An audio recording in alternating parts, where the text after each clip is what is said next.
What's up, hybrids? Welcome back to another episode of the Fandom Hybrid Podcast. This is Hanako, and I'm here with Anthony, Lori, and Mike, and we are discussing the second episode of the Falcon and the Winter Soldier. And there's a lot to unpack in this episode. I know you guys are excited, being comic book nerds, and me being a person that's not the comic book person. I have questions about a lot of stuff that happened in this episode. But let's see, where should we start? Should we start from the beginning and go, or is there anything that you guys have to talk about right now? I have the bios queued up whenever you guys want them. Okay. Let's take it from the top because at first the first thing we see is them trying to humanize John Walker and make it seem like it's kind of like they said, okay, we know we sprung this on you. We know you guys really think he has a punchable face and you don't like him.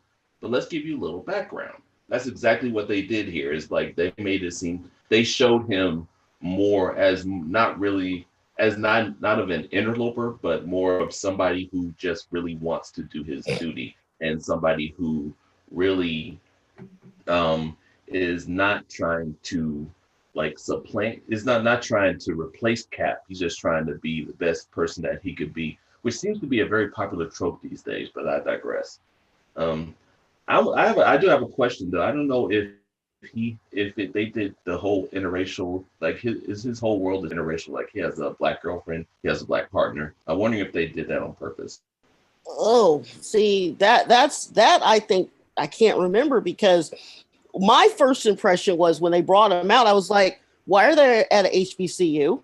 That was my first thing, and then I realized, oh, they're in high school. I was like, that band is on point. Exactly. Are they in Winston-Salem State? Like, what the hell? Oh, that looked like Morehouse's field. It did, didn't it? I mean, it's still in Georgia, so it probably is more. Yeah, I was going to say. I think here. Someone's going to correct us if we're wrong, but I've been there a couple of times. Been by there a couple. It looked like it. Yeah. Was that whose field did they use in Drumline? Was that Clark Atlanta or Morehouse? That's Morehouse. That's Morehouse. That's Tiger Stadium. Okay, that's what it looked like. Okay.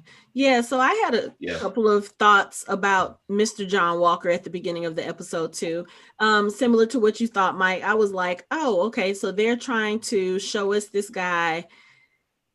You know, they were painting him off as being kind of humble, being kind of like, a fish out of water, like, oh, I don't know what I did to deserve this, but I'm just going to try to be the best that I can be. And then throughout the rest of the episode, I was like, I don't like you. You're arrogant. You're this. I don't like this character. I don't know if I'm supposed to answer Mike's question. His sidekick though, Battlestar. Battlestar was black. He's in the comic book, he is black. I don't remember him having a girlfriend though. I don't remember John Walker. That's what I was kind of like, wait, why y'all not okay? I remember he was called Buck, and I just remember at the time I had an issue with him being called Buck. I'm sitting there watching it, and I'm going. I'm glad they changed it to Battlestar.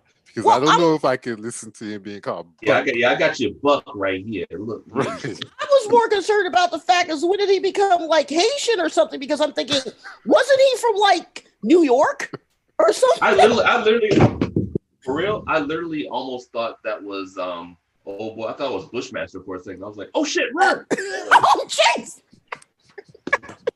I'm sitting there going, well, wait a minute. He's black, but he's not from New York. Okay. Battlestar is an actual actual Marvel character. It was funny because a lot of people on Facebook, on some of the groups that I'm in, actually posted the bio of him because a lot of people were trying to argue that was a made-up character, which I thought was interesting. No, he was Buck. I remember that. I think that's why I stayed away from the Super Patriot, just because. Yeah, see, that's what we're not going to do. Yeah, it was. We're not calling black people Buck around here. That's what. And as a side note, I know that sometimes certain people, individuals, groups of people try to be inclusive, but sometimes it's better to have someone in the room who you're trying to be inclusive with, so they can say, Raise your hand, guys. I don't think Bucky is gonna work. I mean, I don't care if it's an acronym, but Right. But Buck, you're not gonna call a young black man working for the white guy a buck. That's just we're just not gonna do that.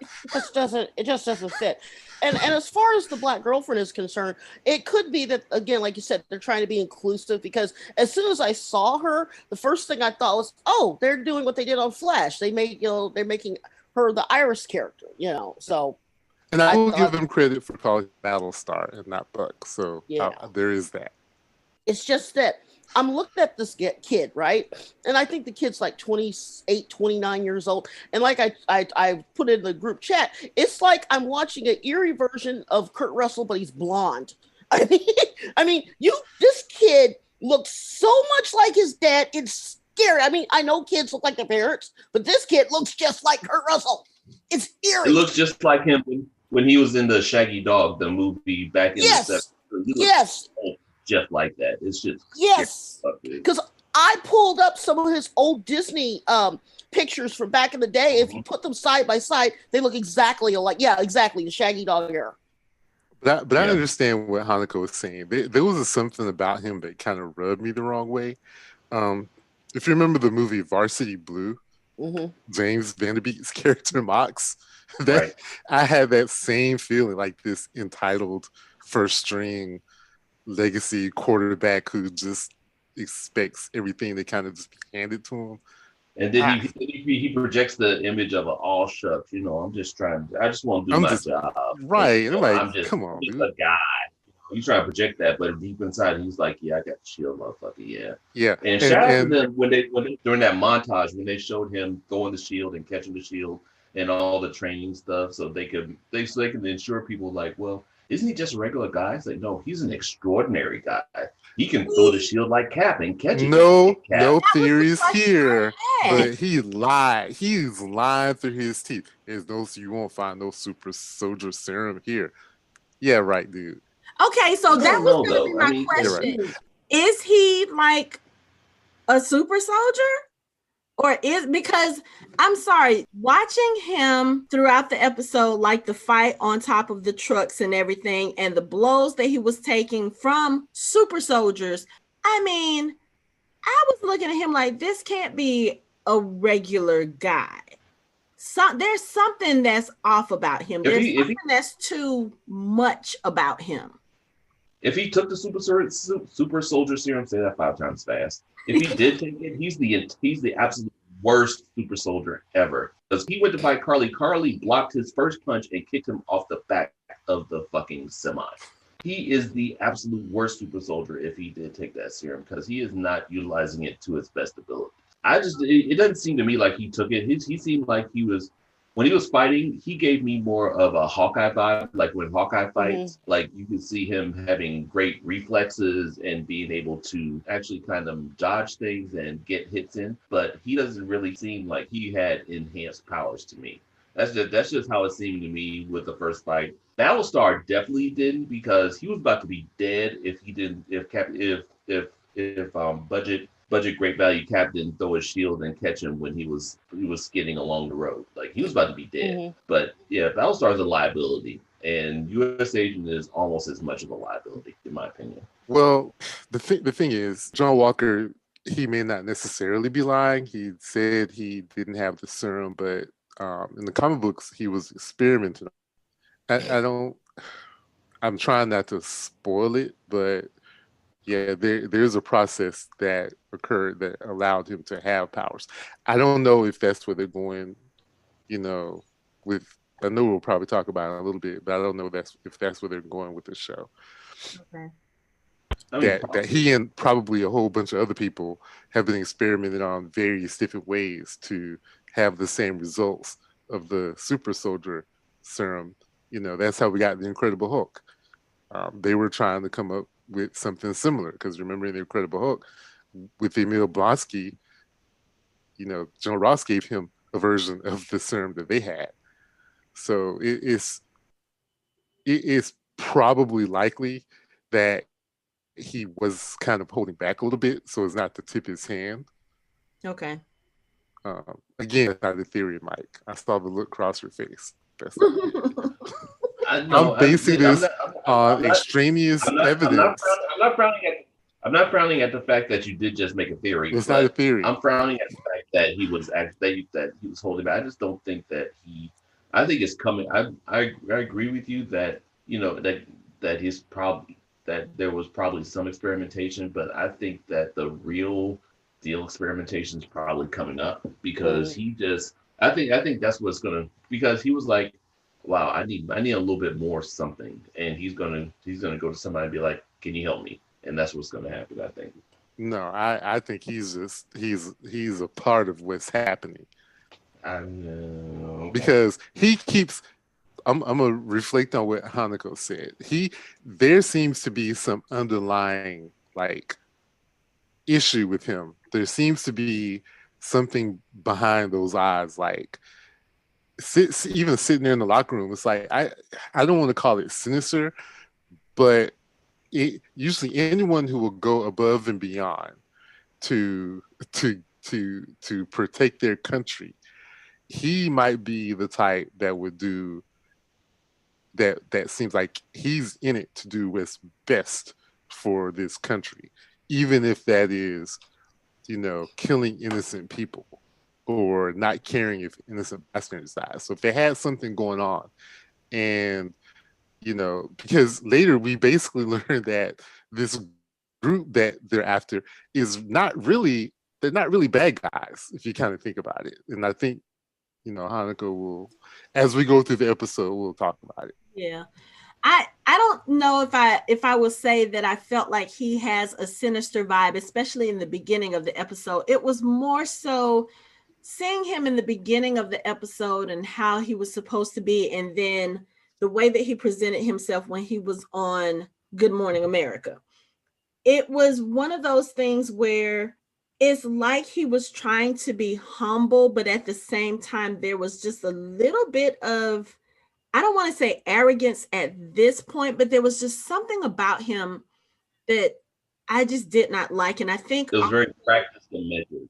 It wasn't genuine. It wasn't sincere. Practiced was very measured, like his responses. But also the thing that bothers me about his character in this beginning sequence, and then also throughout the rest of the episode, is how familiar he makes himself seem with Steve and Bucky and Sam. It's the way that he talks to Sam and Bucky throughout the episode, and the way that he tries to relate to them or tries to appeal to them.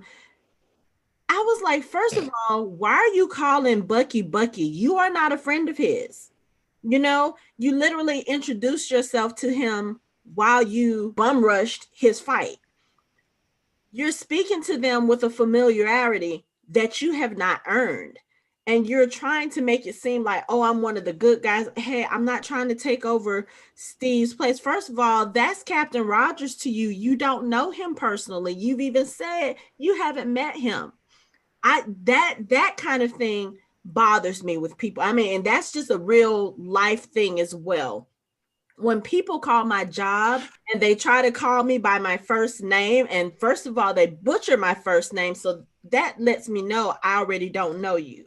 When they call my job and say, may I speak to Hanako? Yeah. If it's somebody that I don't know, I say, this is Miss Ricks. How may I help you? Don't speak to me with familiarity if we don't know each other.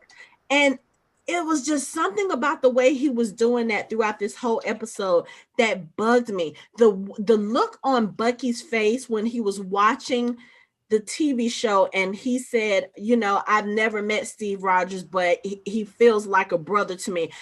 I felt like Bucky wanted to punch through that TV. You saw the look on his face. He was like, how dare he? That's how I felt. How dare you? How dare you? It was just something so insincere about all of that to me. And this is even before I see him in the rest of the episode. And he seems kind of, like I said, he seems kind of arrogant when he goes to get Bucky out of jail. He's like, yeah, I'm the one that authorized that. And, we have unfinished business. You too, Wilson, meet me outside. I was like, who the fuck are you? It was out. I don't know. He irks me. He irks me. He came across. I don't know. He came across as an asshole when he came across. Yeah, but I don't know anything about his background. I don't know anything about his character, but he irks me. Like, I just wanted Two to things, like slap him. even even on the airplane when Sam called James Bucky, he said, "You don't get to call me that." Oh, he called him Buck. He said, He He called said, him "Buck, Buck. "Come on, you Buck." don't get Like, to call me don't that." call me that. Yeah, If he can't, so if Sam can't call him Buck, then you definitely can't call him Bucky. Right. And the second thing was, every time he was talking to them, I kept hearing T.I.'s song "You Don't Know Me" in my head. I just kept hearing it. They tried to call me Bucky, but you don't know me. Yeah, every time I heard that song. It was just that I was one of feel the that. things. It's so funny. So many things that bothered me about this episode, and I don't mean bother in a bad way, because one thing I will say about this episode, about the first two episodes for this series, Marvel is not shying away from the racial inequality conversation with these two episodes, and I'm here for it. Right. So when I say there are things about this episode that bothered me, yes, but for some reason that his character and his behavior and the way he comes across, that irks. I mean, it just, I don't know. Give me back my real Steve Rogers, please, and send this dude on his way. I don't want him. Send him packing, please. Send him packing. I mean, it's just, There you go. he just, I like what James said. I like what James said. You know, we can get the shield from him, right? He's like, well, We can get it back. And it's very telling that he is actually wearing U.S. agent's uniform and not the actual Captain America uniform. That's very telling too. Oh, Buck probably would have yanked that shit right off of him. Oh yeah. That shit. I think He Sam would just would have too. I think Oh, well, Sam was close. I think he was too. You know, it's just I don't know what they're trying to do. I don't know what this character's arc is supposed to be. I know you guys know. I'm not sure, but there's something about him I just don't like. And yes, I'm playing it in the background now when they're doing his little his resume, and they're showing him doing all this training. When he's throwing Cap's shield and it's coming back, yes, I'm sorry, even an Olympian wouldn't throw the shield with that much force. There's something not right about him. I think you can throw it, but I think you could throw it probably pretty effectively, but I don't think you can throw it as effectively as he was throwing it. Not with that. I mean, like he was throwing it in a superhuman way. Yes. Because I know we've seen in the trailer, we've seen Sam throw it, and it looked pretty good. But the way this guy was throwing it, Sam has been training with the Avengers for the last however many years. So, you know, Sam has probably picked up a thing or two, but still, Sam is very human. No super serum, no extra whatever. He's just still Sam with a powerful suit. So I don't know. There's just something about this guy that just bothers me. And like I mean, it could be because they were saying that he had been experiment. Well, they did actually say that he has 3 medals of honor. He ran a counterterrorism and hostage rescue mission for RS-1, and they did say the government studied his body at MIT, and they say he tested off the charts. So, I mean, throwing the shield was part of his testing, and maybe he was has a very good understanding of the physics of the shield, where he can throw it and have it ricochet back to him and then be able to catch it. But I'm kind of leaning towards agreeing with Anthony that he does have that. Maybe they did give him a version of the serum, which is what they called studying his body at MIT. Again, we know they have this ability because they gave it to Blonsky and the Incredible Hulk. And as far as I know, that movie, even though it was Edward Norton, is still canon. Yeah. Okay. We're gonna move on from Great Value Captain America for right now, because I'm sure we're gonna talk about him later on in the episode. So we have to go to my favorite part of the episode, of course, the Bucky Sam reunion, because I've been waiting for these two to be back on screen together, and I've mentioned this before. I love the two of them together since the first time we've seen them together, kind of, in semi-friendly circumstances. They just have a really good chemistry. They have a really good rapport.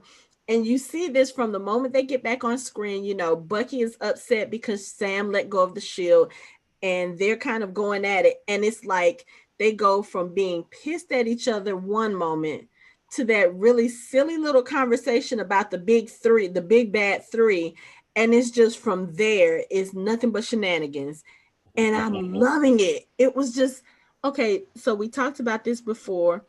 Sam's whole joke about the big three being, what was it, aliens, wizards, robots, androids. There you go. Just the way that he just kind of segued into that. He took a really, really serious conversation and just kind of segued into that. And then Bucky is just sitting him like, how the hell did I get into this conversation? Like, how did we get here? And it's just like, from then on, you just see their dynamic. I love it. This is what I needed in my life. And I'm so glad we finally got it. My favorite line was James saying, yeah, I read The Hobbit in 1937 when it first came out. Right. Awesome. And then they're on the plane and they're doing the staring. Okay, the staring contest is never going to get old. It's so funny to me because the first time they do it, Sam blinks a couple of times before he realizes Bucky is just staring. So then he gets into the thing, and then Bucky, like, it's almost like a reflex. He sits up like he's about, then he's like, okay, whatever. And he just sits back and he's just doing it. And I was just like, you guys are children. Y'all are fucking children. And then is it the running gag how Bucky stares all the time? Mm-hmm. That's the running gag. Yeah, for the whole run, it's probably the staring thing is probably going to be a running gag. Like, it's going to be something where everybody's going to be like, why is he staring? And Sam's going to be like, nah, he just does that. Yeah. It's definitely going to be a running gag. Because they referenced it, 3-4 times in this episode alone? Mm-hmm. So. Yeah, they did.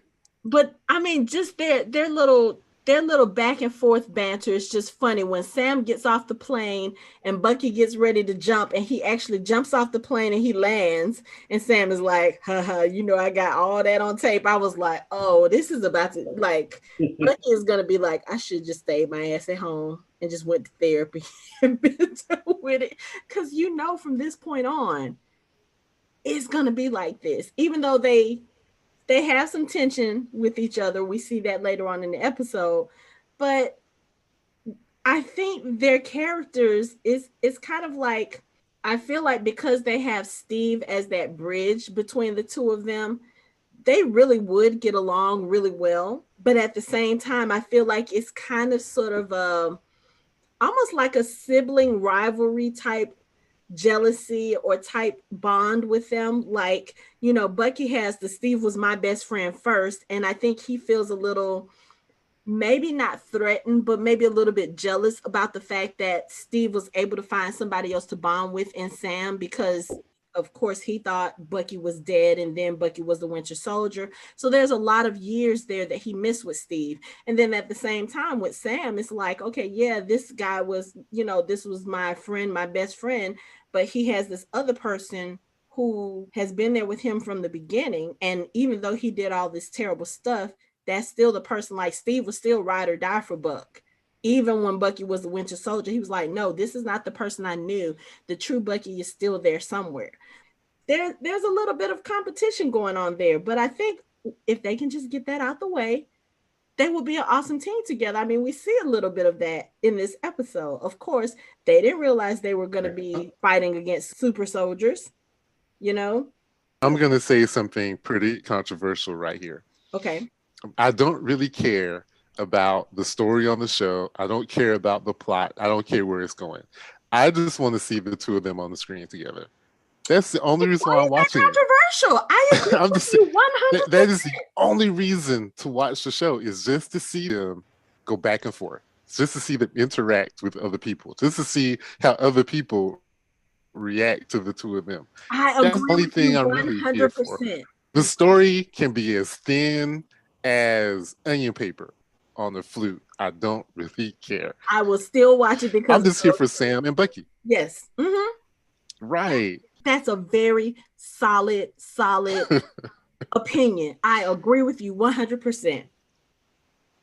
I'll give you that because I agree actually because of WandaVision, because it burnt us so badly. I'm of the mind now that everything that we get in these TV series really aren't gonna add too much until we get to the next set of movies. So whatever they do is gonna be kind of whatever they do, and that's gonna be it. And the other thing is the thing that we tend to forget is that there's a huge segment of people who watch the movies that are not going to watch the TV shows. So the movies kind of have to follow each other. So a lot of the things that we hope to see in the TV show can't really happen because it'll have to be replicated on the screen in order for people on the big screen in order for people to understand it. I really believe that they are aware of this, and that's why they do the Legends thing, because they know that there are people who don't watch the movies who are just going to watch the shows, and the people are going to watch the shows and not know what had been going on or where these characters are coming from, or maybe they've only watched the Avengers movies and they didn't watch Civil War or the first Avenger or Iron Man, and they don't really know what's going on. I think they are aware of it, so I think they have to kind of make it kind of easy that's why we don't get additional things that aren't going to show up in the movies, because they need to make the movies be seamless. The Avengers movies, if they're going to do another Avengers movie, they have to be seamless. Well, the thing with that is, and this is just from people that I know, I have friends who had never watched the films, but who were interested in WandaVision. And once they started watching WandaVision, I know what you're saying. It's like the TV shows are supposed to draw in. But there are huge swaths of people who are not like our friends. You know what I mean? There are huge swaths of people that are only going to watch the shows. They're only going to watch the movies. They're not going to watch the shows on Disney Plus. No, but what I'm saying is huge swaths of people. And I understand what you're saying. They didn't watch the movies. They're going to watch the shows because it's a TV show. They watch TV show. They're going to be interested in it, but they're not interested in the movies. That's why I say the Legends are for those people, because they may be like, well, who is Zemo? And, oh, look, they have a thing about who Zemo is. Let me watch that. So then they don't have to go and try to watch the movie that he shows up in to figure out his story. But see, that's where I disagree, because I know people who are not into superhero movies and that sort of thing, and they've watched the first couple of episodes of Falcon and Winter Soldier, or they've watched WandaVision, and just because of what's written in the shows, that has made them like they've messaged me and been like, okay, I've never seen a Marvel movie whatsoever, but I want to go back and see now because WandaVision is interesting. I want to know more about this world. What do I need to do? Where do I need to start? I think that's one of the reasons why they are doing these TV shows. It's like, yeah, you have some people who may not be interested in the films, but they might watch these TV shows. And I feel like the TV shows give enough of a background about the movies to make people interested and say, okay, so this is continuing a storyline from something else. Let me go check this out and see what it's about. I think the TV shows are supposed to not only just enhance the world for those of us who are into the MCU, but I think it's also supposed to draw in new fans and introduce them to these characters in a way that makes them say, okay, I like these two. Like, how can you not watch this show and not want to see what the history of Bucky and Sam is, and then go back to the movies and watch that? I'm not arguing with you about those people. I'm saying there are people like, for example, my mother-in-law, who only watches the movies. She's not watching the TV shows. Mm-hmm. They're not going to put anything in the shows that can't be explained in the movies real quickly, because people like her who go to the movies all the time and she only watches the Avengers movies, she's like, she went in, she didn't see Infinity War, but she went in and watched Endgame, but she had seen all the other movies. Yeah. She sort of was kind of lost because she missed that movie. Mm-hmm. Imagine trying to do this with the TV shows.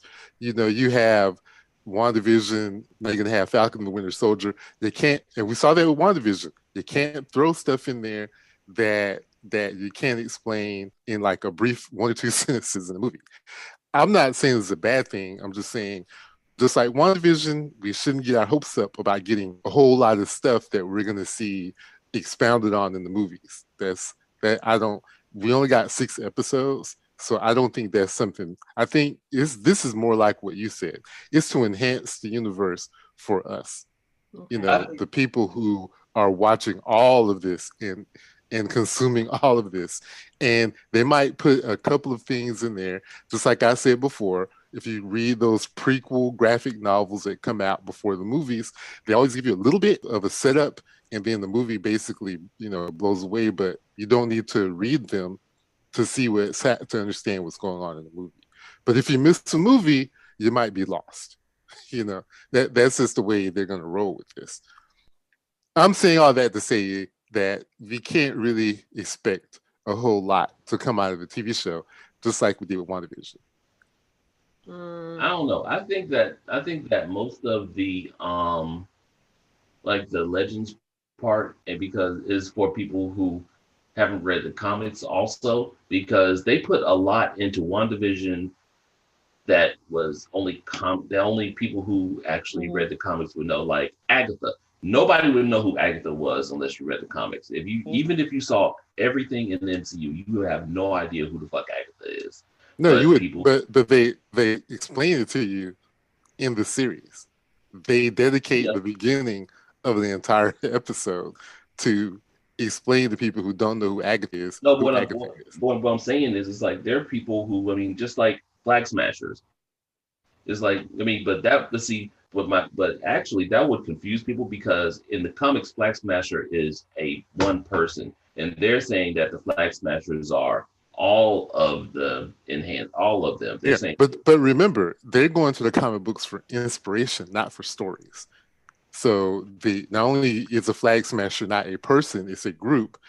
They also gender swap Carl to Carly. So they go to the stuff for inspiration. So it's going to confuse you if you think it's going to be just like the way it was in the comic books. But they've already shown us that they only use the comic books for inspiration. That's even going across the movies and across the characters. It's not necessarily something that they're stuck to. It's just for inspiration. So, and again, like, I guess it's because I still have a bad taste in my mouth for WandaVision.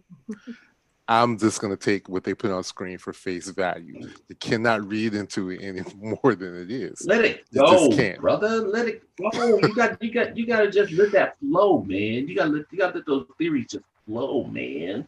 No, you got to let all that go, man. You'll be much more happier throwing theories out. Trust me. You know, Mike, I have a theory. Later on, I'm gonna tell you a theory. I just came up with a theory, and we'll circle back to this. And get your page ready. Get your paper, get your journal ready for that page. I'll believe when I hear it. That's fine. I'm sorry, where are we in the show? They're getting on the plane and on my screen, Bucky just bit the dirt and landed in the forest where I'm at. I paused it. That should look like it hurt too. And then Red Wing comes flying up over him, and shout out to Red Wing, because Red Wing got disrespected in this episode. Oh, no one's business. First they said they hacked him. Then Bucky says he didn't trust him and he tries to swat him away. And then Carly grabs him and breaks him in half. I'm like, man, what did Red Wing do to y'all? In one go. If that would have been a real bird, that he made society would have shut all that production down. You see how this shit works? Well, they say they didn't hack him. He's government property. They know where he is at all times. Yeah, It's not hacked. Mark watched it with me, and when that happened, he was like, "But that was Red Wing." I was like, "Hey, it's tech. It's not a bird." It's interesting because I think that because Red Wing is tech, we get a little bit more of a personality, I guess you would say, as far as jokes that you can do. But I admit, I miss having an actual bird. I think the actual bird would have been cool. Then you wouldn't have a line where he says Red Wing tracked I know someone to this. I Then know. you won't get stuff I like know. that. Because I can't imagine a bird hacking the internet to locate some people. No, unless that bird had special help. But I like all the jokes and I like everything between the two of them. And I really like the fact that they're dropping a few things in from the movies, like, you should be called White Panther. Actually, it's White Wolf, and Sam's going, huh? But That was awesome. I love that. That was cool. But to throw my 2 cents on what you previously said, I'm going to submit this and then I'm out of the conversation. I think that because of the pandemic, and you've got people who have literally watched everything you could possibly watch and are now going back and watching stuff you never even thought you'd watch. I think that people are willing to watch the TV shows because there is stuff on TV, but there's not a whole lot, even with the new television seasons going on. So I think you've got people like, say, my mother, who wouldn't be caught dead watching anything comic book related, is probably mainlining these shows right now because there's nothing else on TV. And also because everybody's talking about them. Like, you can only afford what everybody else is doing for so long. But it's like, if this is all anybody is talking about, at some point you have to be curious and say, okay, let me go check this out and see what it's about. And I really feel like that's what a lot of people You're giving people too much credit. I'm just saying this because I know I have friends who are like absolutely no type of nerds whatsoever. Okay. Don't know anything about it. You do? Yeah, believe it or not, I do. And these people are even don't have friends. Watching. What is this, friends? What are friends? what are friends? I don't know what those kind are. Of a foreign concept. I'm not sure what you're talking about. Can you elaborate? What are you talking about? I just have my mother-in-law as an example where she doesn't have. We mentioned it to her. She was like, not interested. When's the next Avenger movie coming out? By the way, those are the people that I know. Well, see, my mom is similar, and then the few people that I have talked to about this, most of them say the same thing. I'm not paying an additional price for Disney Plus just to watch those TV shows. I just wait for the good. So let me know. Anecdotal evidence paying for Disney Plus so they can go and watch Aladdin and The Lion King and all those other movies. If you're already paying for it for that, you might as well watch all the other stuff that's on there too. I'm saying they're not paying for it at all. I'm just saying I have a few people who were not. So I'm just saying I understand what you're saying. Anybody who says they're not paying anecdotal for anecdotal evidence is anecdotal evidence. Your experience and your people are different from my. Even though we do have some overlap with some people. Yes, we do have overlap with people. We do have. Overlap, but you do have a problem when you live in a household or you have relatives who are older who don't know what they're watching. Again, my mother, sister-in-law, and they call you at midnight saying, "Hey, I was watching this. What does this mean when this happened to this person?" And they expect you to give them a full explanation at midnight, 1:00 in the morning. You're like, "Just watch, just watch."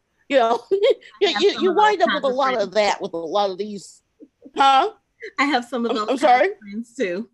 Yeah, you know what I'm talking about. Yes, they just assume that you're a fountain of knowledge and you'll stop everything and explain to them the last 10 years of MCU. But that's ain't nobody got time for that. Yeah, well, you can't tell that to certain relatives because if you will have time. If you're trying to convert people, you will have time. I have a girlfriend who used to call me, she used to call me the nerd pusher, because there were TV shows or books or movies that some people would never seen, would never watch. And once I talk about it, they're like, okay, I'm going to go check it out. She was like, see, you just a pusher, except you don't push drugs, you push geek stuff. So those, I can see you now be like, hey, I got that Hogwarts right here. What about that Vampire Diaries? I got it right here for you. I got it all for you right here.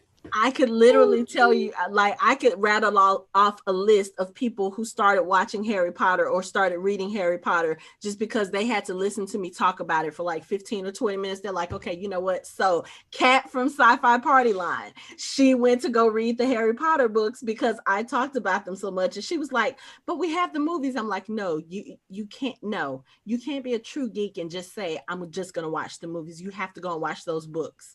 I got her to read all 7 of those books. So yes, it does happen. If you take the time and you cultivate these people, you can bring them over, you can win them over and turn them into geeks too. Don't give me that look, Anthony, because it's happened.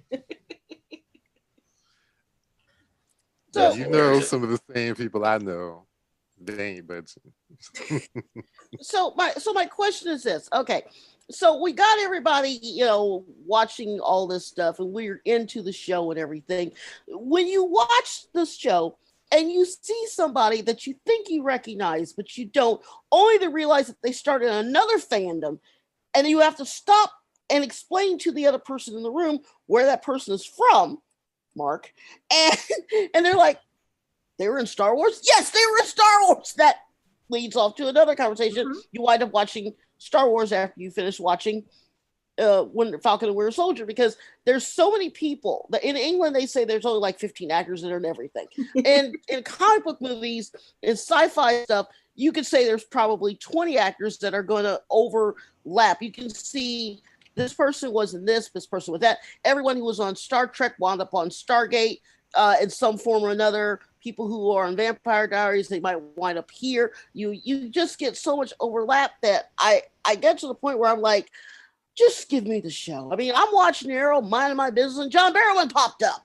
I mean, it's kind of cool, and at the same time, it's kind of like I get all this straight in my head so I can just enjoy what I'm watching. You know what I mean?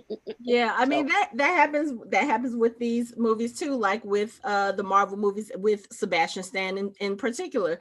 I had a friend who saw him, as Bucky, and they were like, wasn't he the Mad Hatter on Once Upon a Time? Yes, he was. I even had Once Upon a Time. Wasn't he in the Covenant? Yes, he was. He was in the Covenant. Whoa, hold up. Wait. You did not watch Once Upon a Time?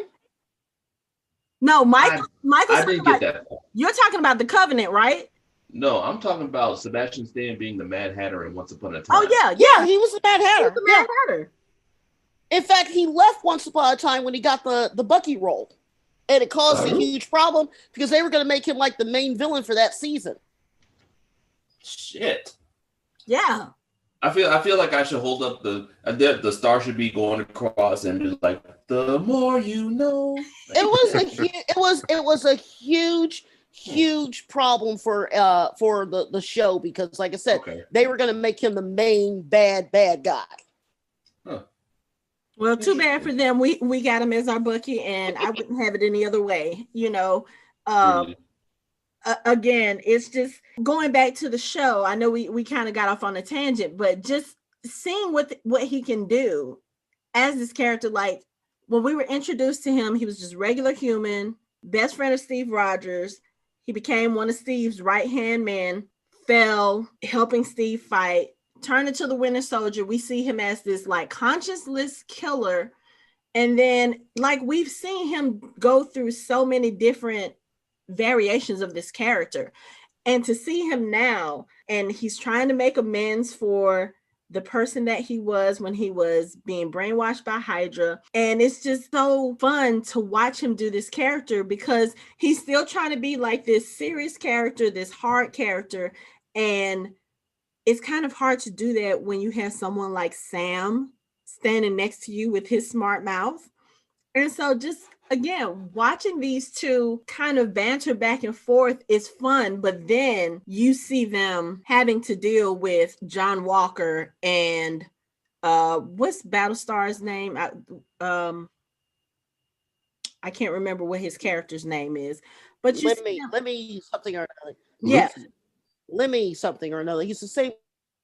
Yeah, but I will point out really quick that I saw a couple things online yesterday where they were talking about, because of the Winter Soldier and Ed Brubaker bringing him back, that Bucky was one of those characters that for years and years and years was sort of like Gwen Stacy. He was one of those characters that was dead. They were going to keep him dead, and when they brought him back, they were not happy because in the comic book lore, Bucky was dead, right? So when you brought him back, and this version, it took people comic book wise a long time to accept him being back. And if it wasn't for the Ed Brubaker stuff, I don't think that we would have gotten the love that we get now for Bucky, because that was one of the canon. It was one of those deaths. There's like 4 or 5 deaths that stay dead. He was one of those ones that they had wanted to stay dead. You're looking at me like, what is she talking about? No, I'm looking at you like I'm glad he didn't stay dead. No. True. They gave Ed Brubaker a lot of crap about that. They really and truly did. The warehouse infiltration scene was really interesting because they're just hilarious. Because he's like, we can take him. It's just 2 of them. We can take him. It's like 2, really? Let's see. That was the best thing ever. I mean, I'm sitting there and I'm just laughing because at one point you think Sam is going to play it straight, but then Sam can't help himself. Do you think that Sam is ever going to play straight? No. Even when he was sitting there talking to me, he was like, we can't go in there like that. We're not assassins. And then Bucky looks at him and says, I'm going in there with or without you. He's like, yo, man, I'm just playing. I was like, y'all are trying to stop some criminals and you can't even be serious for 2 seconds. Like, for real? But again, that's what I love about these characters, because you have one trying to be serious and trying to do the job. You have the other one who's being silly, but he's still doing the job and he's still doing what he's supposed to be doing, but he's just doing it with a sense of humor. It reminds me of the banter that the Avengers had when they were trying to do things and they were going back and forth. When he stuck up behind him and he was like, come on, he was right there. I was dying. I'm like, oh, that's funny. Because he looked at him, hey, he was like, Mike? Well, hi, good morning. It's just like, what? But, the way that he snuck up on him, though, I'm like, but you're supposed to be like this world-class assassin. How you let Sam get the drop on you? Like, he just appeared all of a sudden. He's looking like, where did he come from? Like, he said, you don't have any guns. He's like, but I have this vibranium arm. I love their report. But as much, I just thought it was hilarious. They're hilarious. Like when he was counting, he was just like, "Oh, look at this! Oh, look, how many we got? 1, 2, 3." It was like, but that was hilarious. But the other thing that I like about them is that as much as they're kind of going back and forth with each other when it comes to dealing with, fake Captain America and the other guy, Battlestar, they are both on one accord. They're united. And it wasn't any kind of discussion. It was just kind of like, it just naturally flowed that way. When John Walker was trying to talk to them and he's telling them, yeah, I'm not trying to replicate Steve. I'm just trying to be the best Captain America I can be. And we need to work together and da-da-da. And Bucky was like, nah. Now, this is one thing I was wondering about, because when the other guy, and I'm going to get his name one of these days, when he was telling them who he was, and Sam said, okay, guy jumps out of a helicopter with a paratrooper uniform, I'm going to need more than your name. And when he says Battlestar, Bucky looked at him like, nope, stopped the car and got out. I was like, what, is there something about the name Battlestar that he didn't like? Or was it just that, I was really confused. I was like, why did he have like such a violent reaction to that name? He just didn't like Battlestar. Didn't like that Battlestar Galactica replaced Starbuck with a woman. Maybe what? I don't know. I'd have to go look it up for Battlestar, but I just took it as thought that was like the wrong type of name for him to have. The guy, It would have been worse, and I'm making a joke here. If he would have been named Patriot, that would have been funny and wrong. That's a joke. Or he could have expected him to say Bucky, and Right. and since it wasn't Bucky, he was like, "Stop the car, just stop the car," because he felt completely disrespected. That was the other thing I thought. Imagine if his name really was Buck. Like, yeah, I'm Buck. Oh God, no. Oh, hell no. No. Mm-mm. No, but, there's only room for one Buck in the MCU, and it's James Buchanan. But I think maybe that could have been it too. That he just felt disrespected. Like, he's not Bucky, he's Captain America, and his sidekick is Battlestar. And he really just said, fit. "Stop the car." It doesn't fit. But that was the least of their problems. I mean. I do have one issue with them, and when James automatically assumed that one person in the back of the truck was a hostage. He's like, "They have a hostage." And I'm thinking, why would they have a hostage? They're loading stolen firearms onto his truck. I mean, it could have been the person. It could have been the person who was in charge of the warehouse. I mean, it wouldn't be that far fetched, but I think. Why would they have a hostage? No, but what I'm saying is she probably did that on purpose, because when they heard Falcon knock over whatever, they were probably like, okay, someone's here. They probably did that to draw them out. I mean, I don't know that they would have known that somebody would have, been able to see, but I mean, they live in a world where Avengers are reality, so who knows? It doesn't matter because he got his ass kicked by a 12-year-old. No, what's funny was he's like, "Are you okay?" And she smiled. I said, "You know that smile means she's gonna kick your ass." Mm-hmm. Right. Because it took him like half a second too long to realize what that smile was, because he was looking at her, and then it's like you could kind of slowly see the, And it dawned on his face right before he got kicked out the back of the semi. He was probably like, "Oh shit." But like he looked at her when she had a smile. He was like, "Yeah, I'm here to say, like I'm here to say, kapow!" And then he gets kicked into the windshield. At least I was kind of wondering. I was like, at first I wondered why the truck behind him didn't say, "Hey, the guy just ran up and opened the back door back door." I think maybe two of the guys got out and got on top of the truck. Oh yeah, that's what then I saw that and I was like, "Oh, okay," so they knew. They were like, "All right, we'll get him." Okay, but it just seemed kind of weird. But then they're like, "Nah, Carly's in there. She'll handle him. She'll kick him into the windshield." Right. But again, he got his ass kicked by a 12-year-old. But let me just say this. I think I don't know if I said this last episode, but Erin Kellyman, I think that's her name. Mm-hmm. I think she's absolutely gorgeous. And I would have been stunned too if she smiled at me. I don't know.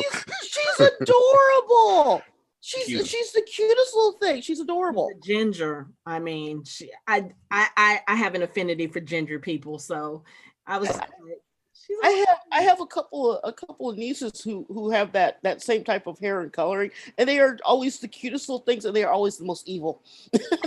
You want to talk about kids that get in trouble? They get in trouble. They're like, "I'm so innocent." Yeah, right, okay. It's the red hair. But going back to the whole, Sam and Bucky against Great Value, Captain America, and Battlestar. When Bucky got out of the truck and James kept talking, and he said something about wanting to be the best Captain America, or fighting on the same side, and he said something about, "I just thought it'd be good to have Captain America's wingman." I was like, hold up. At that point, that's why I was like, okay, this is where you completely put that line in the sand, showing that you are not Captain America, because Captain America, Steve, never looked at himself as the leader and them two as his wingmen. They were his equals. They were his partners. They were all like that. And because he had Sam up until that point, because Sam said, "Always." What did you say, Mike? Sam said, always that last line. Always the last line. Oh, yeah. But even before that, when they're still on the train, I stopped it because I was like, oh, I forgot that when they come in to help them, and it's Cap and it's Battlestar, they literally do the Power Rangers arms touching bump, and then they go into fight mode. I'm going, oh god, yeah. Like, yeah. They might as well high five, like, yeah, buddy, let's go. Like, stop, y'all just. And that's the other thing too. When they got there to the fight, okay. When they got there to the fight, and of course, Sam and Bucky are already fighting. When John Walker got onto the top of the semi, he kind of looked around like, yes, I'm here to save the day. It was almost comical in a way. And then once he started fighting them and he realized how strong they were, and that, okay, yeah, there's a real reason why Sam and Bucky are getting their asses kicked. It's kind of like, oh, okay, well, let me start fighting. But again, I just don't like the vibe this guy is giving off. It's almost like now he's gotten to the point where he's doing this, I guess, Lamar Hoskins, partially for, yes, thank you. Where he's doing it partially for show, but at the same time, he's trying too hard to prove himself, and he's making himself look like an asshole in the process. That's kind of how he's coming across to me. So I don't know. Yeah. I'd give Battlestar a little bit more street cred than the new Cap. I mean, at least it looks for him, he's trying to do something, and you don't really get some attitude off of him, but you don't get the attitude you're getting off of new Cap. That's what I'm calling him, new Cap. Does that make sense? No, great value. I still think great value. Great value. Is that we're going with great value? Okay, we'll go with great value. And okay. Sam's Club Cap. Okay. Mm-hmm. Mm-hmm. But yeah,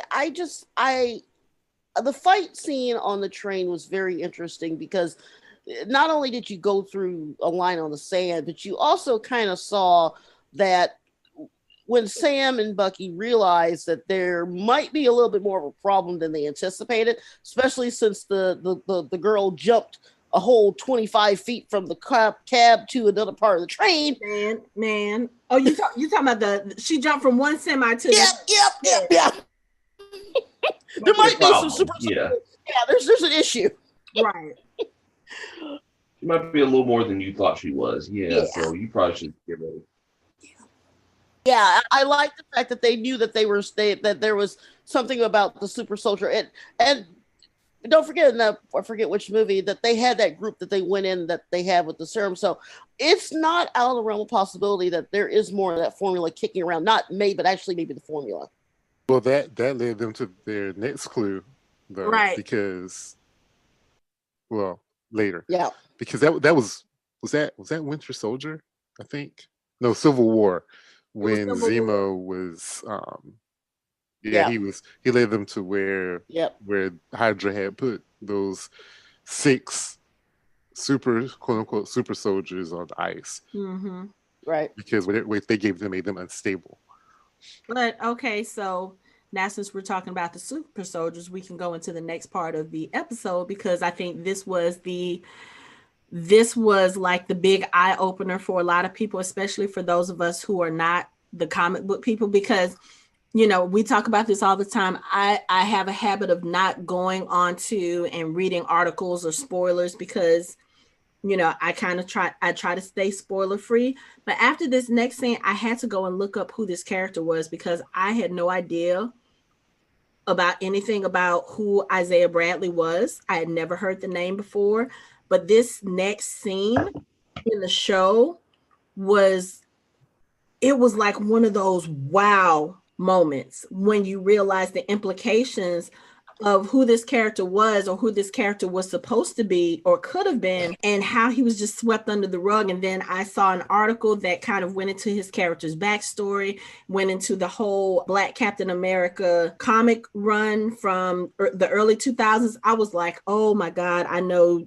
Lori she made a comment in our group chat, and she was like, oh yeah, I have thoughts. They just did something in this show that just kind of blew my mind. Were you talking about this part, Lori, where they brought in Isaiah? Yes. Okay. Yeah, actually, it was more not so much him. It was actually both of them in the same scene together. Isaiah, because the possible grandson, correct? The grandson's name is Elijah. Yeah, that's his grandson. Okay. And he looking at the article that I did, he is one of the is it the New Avengers? He is part of the Young Avengers. Young Avengers. Okay. I pulled it out earlier. Okay. He is the Captain America of the team. He is known as Patriot. Okay. Okay. And as you can see on the cover, you've got Wiccan, Speed, and you've got Hawkeye's daughter, Hawkgirl, or Hawkeye, whatever. But yeah, no, the very first time that we get Isaiah was in something that was called Truth, Red, White, and Black. Number one came out January 2003. Bob Morales, writer, artist was called Baker, Alex Alonso, and basically it was from Team Project Rebirth. He is an African American who was experimented on, and in the story, he was a precursor to Steve. They moved the time a little bit in the show. They, like Tuskegee, they experimented on us first, and then once they figured it was safe, then they moved on to Steve. And basically, it was about him being the very first Captain America, what happened to him, and then later on, after they had Avengers Disassembled, which was a pretty famous comic storyline because Tony Stark was being an asshole, a couple of kids got together and sort of formed their own Avengers group. And the main one that started it was this kid named Eli Bradley, and he was Isaiah's grandson, and he took up the mantle, and he is known as Patriot. Okay. So in the show, once Sam and Bucky realize that they are dealing with super soldiers on their way back, they're having a discussion about how is the super soldier serum still out there, where it could have come from. And Bucky sits down with Sam and he's like, there's someone you need to meet. And he takes Sam to go meet this guy. And when they get to the house, the grandson opens the door. And when they ask for Isaiah, the grandson is like, there's nobody who lives here by that name. And Bucky, this is a guy from the bar in Goyang. He'll know what that means. And so he goes into the house and he comes back and he's like, oh, it's your lucky day. He said he just wants to see for himself. And then we meet Isaiah Bradley and we find out his story a little bit, an abbreviated version of his story, I guess. But he was a soldier back in the 50s who was tasked with going to track down the Winter Soldier. They had gotten word that the Winter Soldier was in a particular place, and he said that everybody they had sent after the Winter Soldier never came back. So they sent him to deal with him. And he and Bucky got into a fight, and in his words, he whooped Bucky's ass. I mean, to the point where he tore half of his Winter Soldier arm off. Then, Bucky tells him, we're here because there's more of us out there. We need to know where they're coming from. And then that's when we see kind of a demonstration of his strength. He picks up a little tin can from his table and he throws it and it wedges into the wall. And Sam turns to look, and it's like, at that moment, Sam realizes, oh shit, this is a super soldier. This is a Black super soldier. And Isaiah tells them, you want to know what I got for being a hero? They threw me in jail for 30 years. They experimented on me. They did this to me and blah, blah, blah. And it's just like, when I was listening to this, it blew my mind because I was like, okay, government experimenting on Black people. Where have I heard that before? Then when I read the article that Then when I read the article that I read, I found out that the writer of this particular story arc got his inspiration for this story from the Tuskegee experiments. And I was like, oh, I said, okay, Marvel, so y'all are really like going head first into this whole racial inequality and all this other, like y'all aren't shying away from this. Okay, it's cool. It's fucked up. But I like the fact that they're bringing this. I mean, the first 2 episodes of the show, we've seen them address issues of that, African Americans go through all the time. They've addressed it. The whole scene with Sam at the bank with his sister. And then immediately after this Isaiah Bradley scene, Sam and Bucky are in the street arguing. Here come 2 cops. And they, immediately start, oh, are you okay, sir? Saying this to Bucky, and they're, treating Sam like a perp. Oh, hey, we want to see your ID. What were y'all arguing about? Blah, blah, blah. And one of the cops is like, excuse me, these are Avengers. And then the guy's like, oh, Mr. Wilson, I'm so sorry. Oh, so now he's Mr. Wilson. Now that somebody just told you he's an Avenger. Oh, now he's Mr. Wilson. Oh, now you can talk to him with some respect. And I was just, oh, okay. Anyway, we'll go into that. What did you guys think about the whole Isaiah Bradley arc that they brought into the show? As comic book readers, what did you guys think? It's about damn time. It's about fucking time. I've been waiting for, in some respects, ever since Cap came out, I was waiting in some respect for them to acknowledge Isaiah Bradley and all the shit that he went through, because this is something that is documented in American history as far as what they do to Black people. I mean, with the Tuskegee experiment, it's like they got back Black people who had syphilis, or as Black people called it back in the 20s and 30s, they called it bad blood. So they got with Tuskegee Institute and they experimented on people, actually injecting them with syphilis instead of curing it. And it's like a whole drawn out, sad, really infuriating story about how they took advantage of people. And that's one of the Tuskegee experiment is one of the main reasons why people are leery of any kind of experimentation, especially right now today. Is really relevant today because of all the coronavirus vaccine and everything like that, where people are like, nah, I ain't doing all of that. I'm not becoming another Tuskegee experiment. Yeah. It's the same thing. It's like they're bringing it to light and they're explaining things about why people are leery about that. But back to Isaiah Bradley, he deserves this light, and he deserves for even since they told the story. The issue that you're talking about is a very hard to find issue. So it's not like we can just go to a comic book store and find it. It's not like that. So it's good that they're telling the story so that people can know the history of Cap in the comics. I'm here for it, and I'm glad that they're bringing it to light. Yeah, I have it in single issues. I don't have it collected as a graphic novel. And like Mike said, when it first came out, I did buy it, mainly because I thought, oh, this is interesting, because I had waited on other stuff that came out in singles and I didn't buy it, Preacher being one of them. So when this came out, I was like, okay, I'm going to get this. And I got it all. And I'm glad that I have it. And I read it. I think I read it once. My husband read it once. And then we bagged and boarded it. And we basically kept them nice because we said we may never see something like this again. And I'm happy I'm not the least bit jealous. I agree with everything Mike said. I'm just saying, I mean, seriously, it's really sad. And also the part before that is kind of, this whole scene was indicative of things that Black people go through. First, the kid says, hey, it's Black Falcon. And he says, no, it's just Falcon. He's like, no, well, that's what my mama said. He's like, are you the Black kid?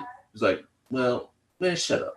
But he's like, he kind of proved the point. It's like, he's not the Black Falcon. He's the Falcon. He's a hero. He's not the Black hero. He's a hero, period, point blank. And then the irony of Sam almost getting shot because they think he's in an argument with a white man, and then going around having to arrest the white man was not lost on me either. Right. Because that's not how it goes a lot of times. It's not. So it's just like, I mean, I applaud them for taking this head on, because this is what Marvel does a lot. Because I mean, from the Black Panther taking on the Klan, and to Isaiah Bradley's whole story, to a lot of things that they've done is really something that should be applauded and something that should be recognized, because it's like, especially with how Ray Fisher was treated in Justice League, which is the polar opposite of what Marvel's doing right now. It's like Marvel's ahead but that put Marvel ahead in everything. My thing is this, I really enjoy this, but the only thing that would have made this better is if they would have gave us like a quick 20-second backstory and they used a young actor and showed the two of them fighting in 1951. That would have made it like a perfect scene. That would have been cool to see that. But yeah, going back to the little kid, Mike, what you were saying, this is the thing that got me. I was like, how you have the audacity to tell this man what his name is? He was like, well, my dad said you're the Black Falcon. Okay, you got the Falcon standing in front of you telling you what his name is. How dare you tell him, oh no, my daddy said this is what your name is. I was like, really? The funniest thing to me was his friend, because his friend looked at him like, he's right. Like, man, shut up. I mean, that was a funny little scene, but then the kid Yeah. was cute. yeah, but then like you said, Mike, you get that scene afterwards where they're arguing. The police come up. They immediately ask Sam for ID, and at first Bucky is like, "Look, we're just talking. We're good." And then when the cop keeps pressing it, in his mind, he's like, "Okay, just give him your ID so we can be done with this." And Sam's like, "I'm not giving him shit." And it's like, it's right there in that moment where they're illustrating, like, Bucky knows the unfairness of the situation, but him being a white person, not having to deal with that kind of thing, in his mind, he's just like, okay, just give them what they want. Just give it to them. Just show them your ID so they can see who you are and we can be done. And when Sam is like, no, I'm not giving them shit, and they keep pressing, Bucky's like, hold up, do you not know who this guy is? Like, why are we even dealing with this? And then, like you said, it's funny because when you think about the situation, Bucky is actually the former criminal in this situation. Fancy that. Yeah, he's the one that was killing people. Right. Right. But then it's just kind of like it's again, people downplay this kind of thing all the time because people who are not persons of color, they don't understand that this is the kind of stuff that people of color go through all the time. Even still, it took James telling them, do y'all even know who this is? Like, they still weren't looking at him. Mm-hmm. They still were not seeing who he was. Mm-hmm. It took a white man to tell them to stop for a second. Look at who you're talking to. Right. That still mm-hmm. is awful. I'm just gonna say. I'm leaving my militant cap over here because I think those no, scenes. Man, put it on. I think those scenes. Wait. I think those scenes back to back, starting with it was like an escalation, starting with Black Falcon. No kid, I'm just the Falcon, and then to Isaiah Bradley, and then finally to the cop scene. And to top it all off, back at the police station, how they were treating Great Value Cap. They're like, oh man, let's take selfies, blah blah blah, and they treated Bucky like crap. Right. They treated Sam like crap. So whatever. I know. Yeah, screw this guy.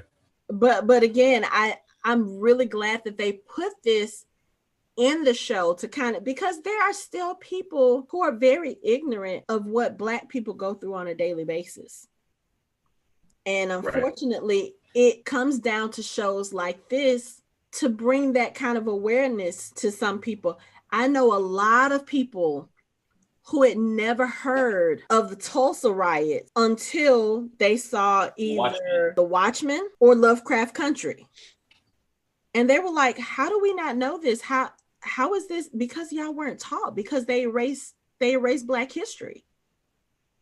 And the stuff that they teach during that 1 month when education is dedicated to Black history, they only teach you the stuff that they want you to know. You were slaves, Abraham Lincoln freed you, then Martin Luther King came along. And Malcolm X. I wouldn't know. You teach the same things over and over, and you only teach those things. And then even now, in this day and age, some of the stuff that we've been taught, we're even finding has been kind of cleansed a little bit and watered down. So I like that shows like this and like Lovecraft Country and like The Watchmen are bringing these kinds of things to people, because you have some people who don't, I know personally, I know a lot of people who never watch the news, will not watch the news.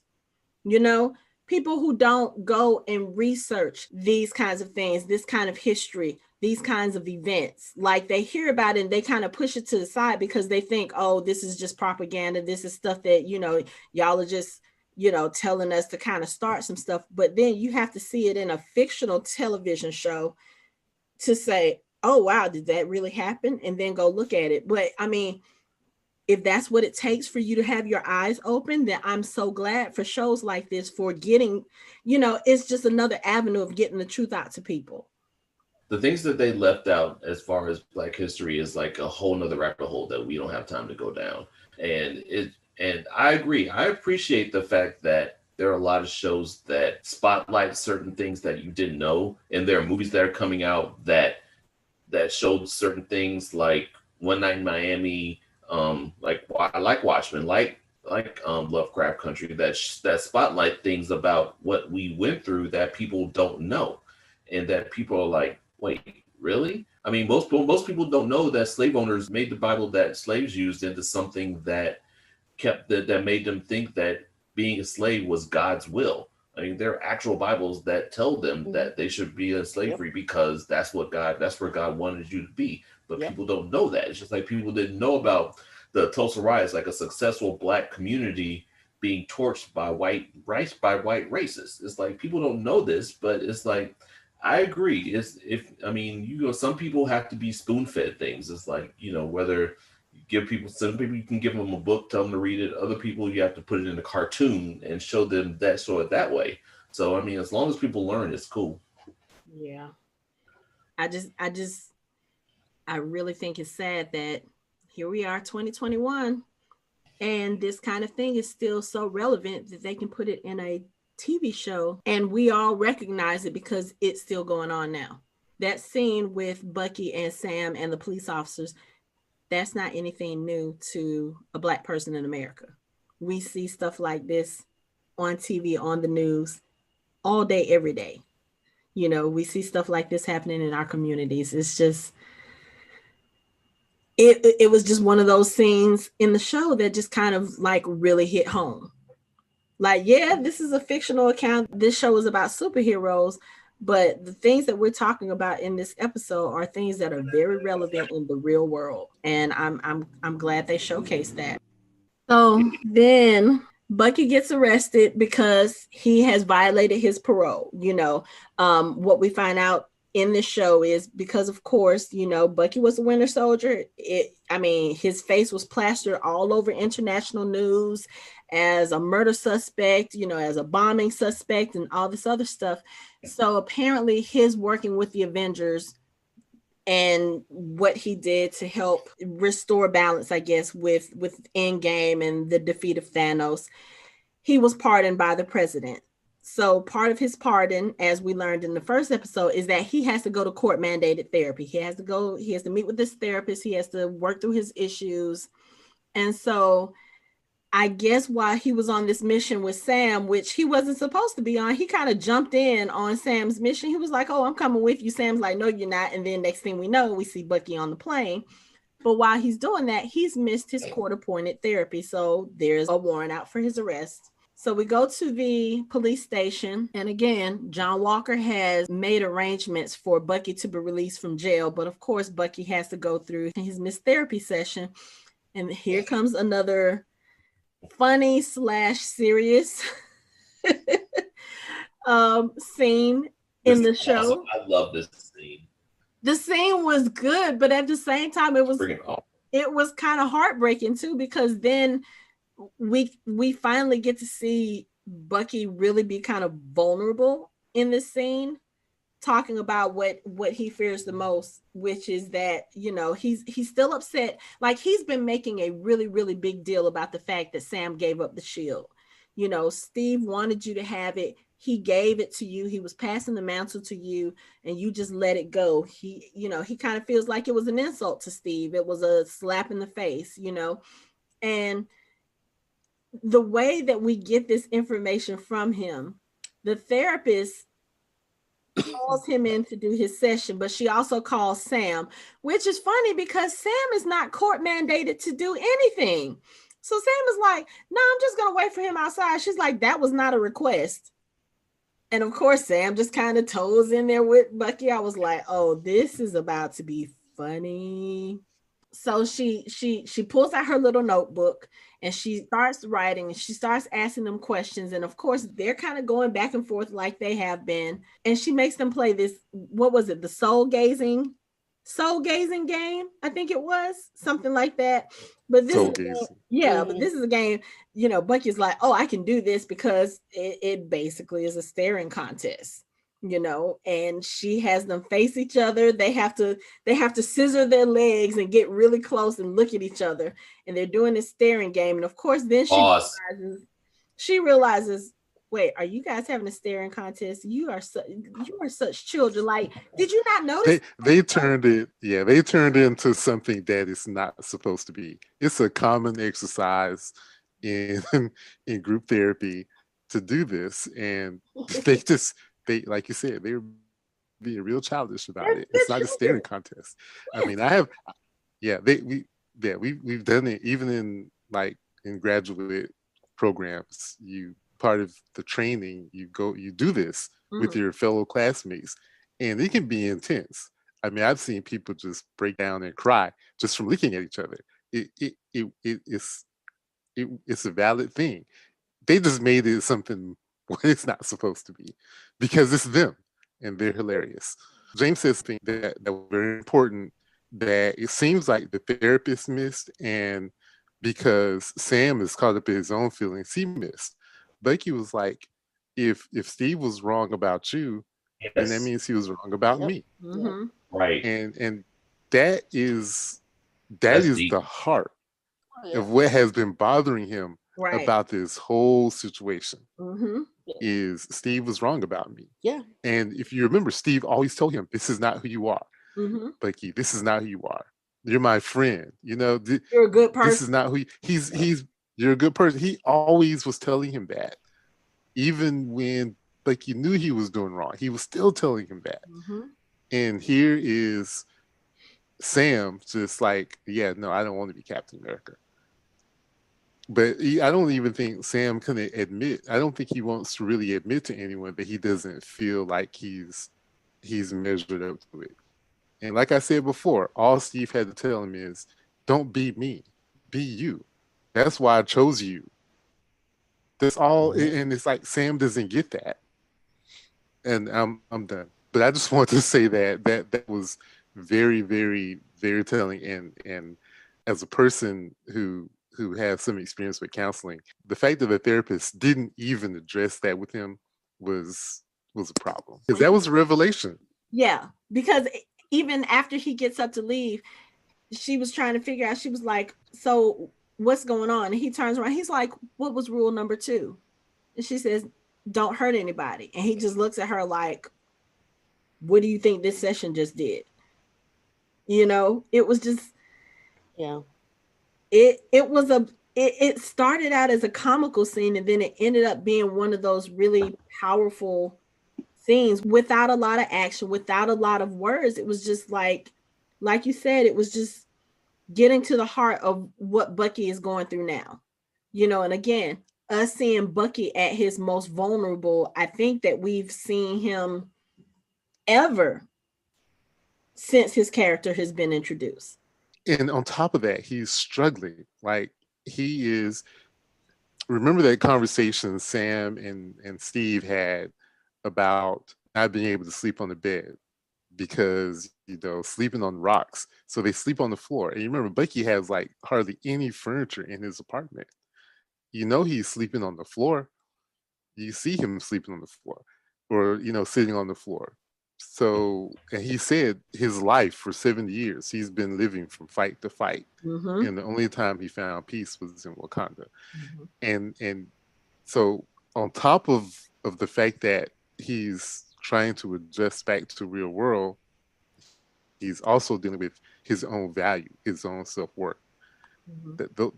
That is a powerful statement to say, if Steve was wrong about you, he was wrong about me. Mm-hmm. Then what does that leave him? And he's dealing with all of this pretty much on his own because Steve is gone now. There is nobody else for him right now, which is another reason why I think he and Sam need each other, even though they fight like children. They fight like brothers, which is what they basically are. So it's like, they're going to fight, but then it's like they're going to have to. They still watch out for each other and come together eventually. So I mean, they can still kind of set that up.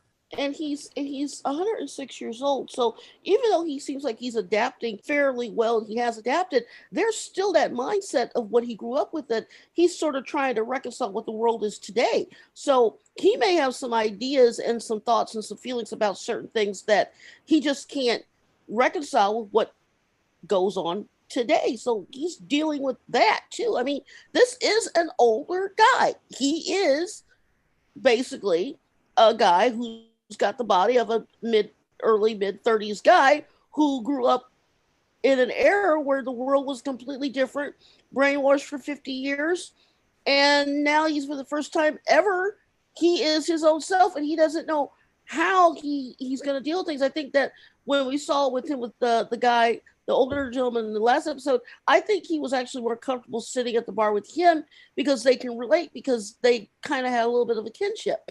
It's very interesting all the way around with him. I think that he needs Sam way more than Sam realizes, and not just for the emotional support. I think he needs Sam to keep him mentally grounded. Yeah, I kind of get that too. And then, on top of all of that stuff, he was brainwashed. You said 50 years, but if he's 106, it had to have been longer than that, because he was in his late 20s, 70s, 30s. So now early, that yeah, you're brainwashed, 70s, yeah, you're brainwashed to the point where you have lost all knowledge of everything in your life before the accident. Mm-hmm. And then not only have you been brainwashed, but there are also times during that period where you're brainwashed where they've put you on ice for like literal decades. So there's a lot of stuff going on with Bucky mentally right now. And again, he needs Sam. They both need each other. They have both lost the person that was the closest to them. Sam fortunately still has a sister. He still has his nephews. He still has family. Bucky has no one. Steve was the last tie he had to his former life. Steve was the person who literally got through to him and started him on this path to redemption, because Steve didn't give up. Once he realized who the Winter Soldier was, and that was Bucky, okay, this is not Bucky. Something is wrong. Something is going on. I got to figure out. I got to get through to him. And he fought and fought and fought for his friend. Bucky needs somebody who's going to do that for him now. And that person is going to have to be Sam. Yes, they fight. Like I said earlier, they have this little sibling rivalry type relationship. They're going to need that. Bucky needs that. So hopefully I know Sam said in the therapy session, hey, let's go handle this business. And then afterwards, you and I can go on very separate vacations where we never have to see each other again. That's not going to happen, Sam. I'm sorry. Y'all can't be done with each other like that. It's not going to happen. I will not allow it. But see, the other thing is, I think Sam, in also having to deal with what he's having to do with, he has kind of forgotten, if you remember back to the introduction of his character, I think we've all kind of forgotten where Sam comes from. Mm-hmm. Sam is a person who helps vets adjust back to regular life. Mm-hmm. That's how he found that connection with Steve. And what he needs to do is he needs to find that connection with James. And I think when Sam at some point is going to have to recognize that he is just like those vets that he was trying to help adjust back to the real world. Mm-hmm. I don't think he has made that connection yet with James. And I think once he sees that, once he realizes that, I think that's going to open him up to becoming the Captain America that he's supposed to be. That he's going to have to realize that he has to accept, who he is and be okay with that, and not try to live up to some ideal or some standard that is not him. Mm-hmm. Because being Steve is not what Steve wanted him to be. Nope. He just wanted him to be himself. Yeah. Right, and the irony of that is that after the snap, Steve was actually counseled people and helped them get through the snap, which is he did what Sam did, right? Mm-hmm. Right, exactly. So it's kind of circular, It's like each of them has to realize that, while you're helping someone else, you still need there's certain things that you still need to get help with yourself so that you can help others. You can't help others if you're broken. So I think he kind of has to realize, he has certain things that he has to get help with himself. And until he gets that, then he can't really be of assistance to his sister or Bucky. And both of them, he's trying to be there for those, but he's like, he can't do it until he's ready. It's like his sister said, you need to accept the way things are now. She's like, I've already dealt with this. I've already, adjusted to how things are changing and how they're going to be. She was telling him, you need to do the same. And he's not doing that. And you see, watching it, I forget, you guys brought up a point. I forgot all about that. You're right. He is missing 5 years, but he's acting like it didn't happen. He's acting like he just rolled right back into doing missions, rolled right back into life. And yeah, good point, guys. Yeah. And once again, we're getting another person. First we had Monica, who just came back, and we saw how she dealt with it, and she tried to jump right back in. Yep. After her 3 weeks. Here is 6 months later for him, and he's jumping. He's probably been jumping right back in. He started doing missions. To me, it's almost as if they're saying that the people that come back are still trying to act like, they're. And I think, never mind. I don't want to go into it because that is going to lead me down to a theory, and I don't want to do any theories. So no, no. You already said you're going to give me towards the end. We'll talk about it when we get more into what the flag smashers are doing. Well, that's actually where we were going next. I was going to kind of use this to segue into that because we're talking about people coming back from the blip and how things have changed, and we go into the flag smashers and we see a little bit more about this group. They are a group that is basically trying to help out the people who remained behind after the snap. The people who were still here, the people who had to move on with their lives and kind of move forward. Now, all of a sudden, the people who disappeared have come back, and it seems like those people are the ones who are being focused on as far as getting them back on their feet, getting them assistance, getting them health insurance. And, those are just some of the things that were mentioned. And they feel like the people who were left behind are being forgotten. So it's like maybe people who needed help, who were still here, now those people are not getting the help that they need because the government is doing so much to try to help the people who came back, which I understand that group's frustration. But at the same time, it's just one of those weird conundrums because the people who disappeared in the blip and came back, they didn't have any control over that. They didn't leave voluntarily. They didn't come back voluntarily.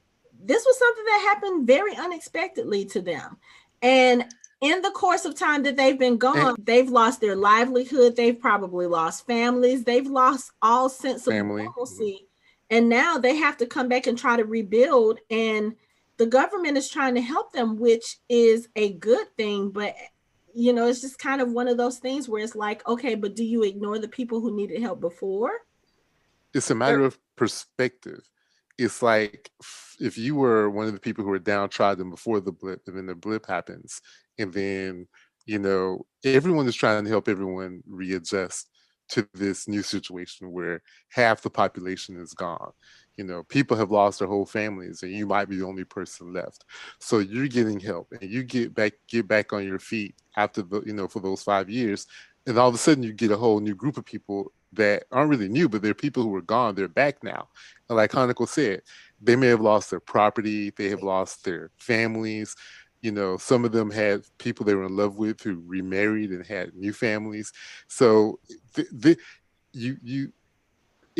me, it's like we've seen both perspectives now. Like with director Dick, he talked about, you guys don't know what we had to go through during those 5 years.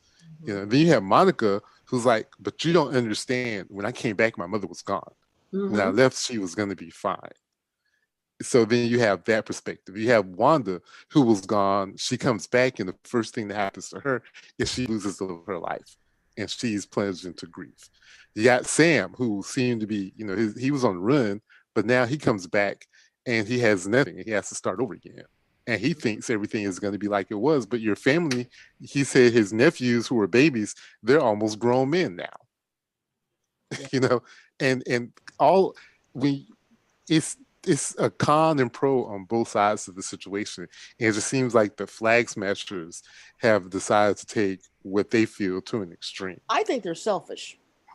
I think that it is very selfish of them to want the world to go back the way it was during the blip, because things might have been better for them per se. 5 years is a short time, but it's also a very long time.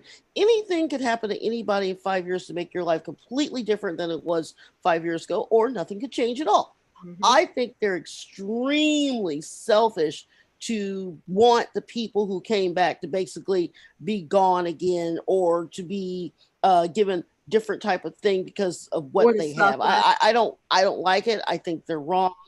Yeah, exactly. I think that's very selfish. I mean, if I had a loved one disappear and I go through 5 years, and maybe after 5 years I'm finally getting myself to where I'm okay, and they come back, I would drop everything and I would be so damn happy. You had no idea. These people are like, my sister's back, big deal. Okay, let's move on. Selfish. Allow me to play devil's advocate. Okay, so everybody's going about their business. All of a sudden, the snap happens. Half the people are gone. So you're like, shit, what the hell happened? The first month or two are terrible because you're trying to figure out what the hell's going on. What the hell happened? Where the hell is everybody? After a while, you're going to be like, okay, this happened. What the fuck are we going to do? So then, like, all governments are going to have to figure out how to get things back to some reasonable part of normal. Like, okay, we can't just sit here and feel sorry for ourselves. We got to get back to work. We got to make food. We got to have people making electricity, and we got to have people doing things, because we're not going to sit here and just feel sorry for ourselves. We got to keep going. I mean, we're here. We're still living. So life has to go on. So they figure that out. They put people in positions where they can direct people to do these things. All right, I need you to go do this. I need you to go do that. And they get everything going and they're fine. So this goes on for about 4.5 years. They're like, okay, we finally got it. All right, now everything's almost back to normal. They're getting everything almost back to a comfort level where they're like, okay, we missed them, but we still have to go on. Then all of a sudden, everybody's back. Holy shit, what the fuck? Then there are people who were leading government officials coming back, and they're like, okay, well, we'll take it from here. I'm glad you guys did a good job, but we're going to come back and take over again because we were in charge before the snap, so we're going to come back and be in charge now. So how would you feel? That part I'll give you, but I'm talking about families. I'm not talking government. Look, you left for 5 years, you keep the president you got now. That's what I think. All right, fine. Families. Say you didn't. If someone disappears like that, and you're like, if they don't come back for a year, 2 years, I understand holding a torch and saying, okay, they're probably something's going to happen. They're going to come back. After a certain point, you're only human. Saying this as a devil's advocate, not to sound cold or heartless, just to say facts. After a while, you're going to be like, this is I can't go on like this. And so you have either one or two choices. You can either be like, fuck it, he's not here, I'm not here, and kill yourself, or you're going to be like, all right, I got to go on. I got to move on with my life. And people who move on, I agree, it's not fair, but it happened. Again, this is where Marvel gives you an insight into the bad guy's mind to show what their train of thought is. And it kind of gives you some kind of a little bit of sympathy, not a lot, just a little bit.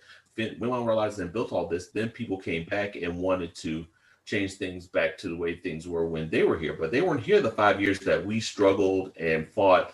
We struggled and built things without them. So they want to come back and take this over after we've done all this? No, screw all that. We want to go back to the way it was because we made that. We did that, so we want to go back to there.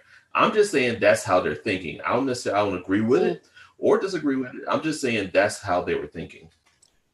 It's a complex thing, but I think you made very, very good points. I think that the ideology of the group is more along what you were saying about the top people no longer in charge, coming back, being in charge. I think that's more what their group is about.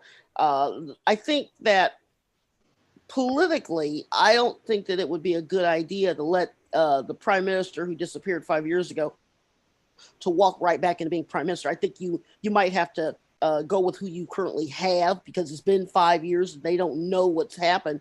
You can bring them up to speed, but you can't let them come back because they were gone. I think that the ultimate goal for them is, like I said, selfish, because you would think that they would want to, I guess, compromise, find a way that we all can live together, not just the people who were here or the people who came back, everyone. I think that should be more of like the common goal for them. No, I agree. I think you're right, and I think your opinion is 100% valid. Like, it's selfish as shit to want to go back, because you're not taking into account the people who are in, basically, ironically enough, the same position that they were in 5 years ago. Exactly. Yeah. They're basically in the exact same position. Their lives have changed dramatically, and they want to get back to where they were. So it's the same position, but it's ironic that they're not being as sympathetic to them as other people were to themselves. Yeah. But the other interesting thing about these flag smashers is that it appears that the supplies that they have stolen and they're planning to distribute to other, to people, it appears that this stuff is stolen from the person called the power broker. And you mentioned him you mentioned that person. I don't know if it's a male or female, but you mentioned that person when we discussed the first episode, Mike, and saying that, that might be a character that they're bringing to this series. And we hear that because as they're loading the supplies on the plane, one of the guys gets a message on his phone and he's like, "Hey, we've got to go. They found us." And, Carly's asking how long. He says, "No time. It's the power broker's men." And I was like, "Oh, okay. So they stole." And we saw earlier in the episode, she received a text message that said, you've stolen what was mine. When I find you, I'm going to kill you. So I'm assuming that text message probably came from the power broker. So I'm not sure what the relationship is there between her and this person, but apparently they stole all of this stuff from the power broker. So kind of refresh my memory, Mike, on who the power broker is. The power broker is basically a guy. He's kind of like Hammer, like with Hammer Industries and Iron Man, where he basically came up with a version of the super soldier serum. And I think that's why he has a deal with Carly, because he gave. I think there's kind of a parallel between Carly and Wanda.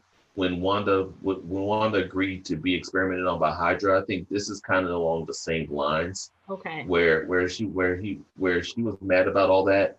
And he said, "Okay, well, I have something that could possibly help you achieve your goal. If you let me give you this and see if it works. Let me experiment on you." And she said, "Okay."